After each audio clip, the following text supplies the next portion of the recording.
May ilang mambabatas po na hindi kontento, gaya ni na Representatives Leila de Lima at Chel Jokno, dun sa pakiusap lang ng Pangulo sa Kongreso na gawing prioridad yung ilang panukalang batas kabilang yung Anti-Political Dynasty Bill at Independent People's Commission. Ang katwiran nila, ma'am, kung sincero ang presidente at talagang gusto niyang maisabatas itong mga ito, bakit hindi sinertify as urgent? Ano pong sagot ng palasyo dito? Unang-una po, ito ay Congress at executive na priority bills. Alam po natin yan at nagbigay na po ng mensaheng Pangulo na ito ay unahin at pag-aralang mabuti para maipasa kaagad.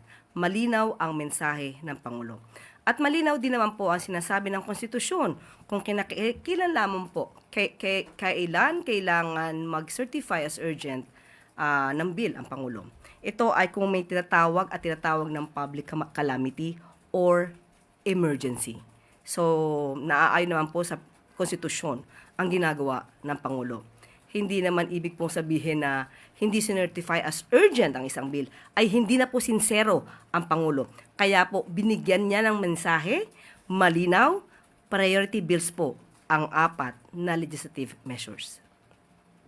And what motivated the President, ma'am, to finally push for the swift passage of these bills?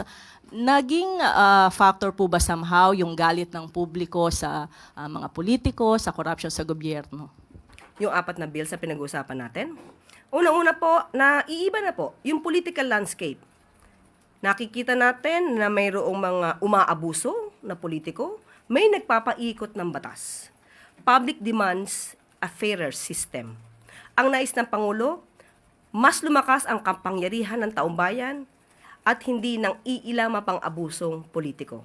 Nais ng Pangulo na ang taumbayan ay makapamili ng liderato ng naaayon sa merito at hindi sa apelyido.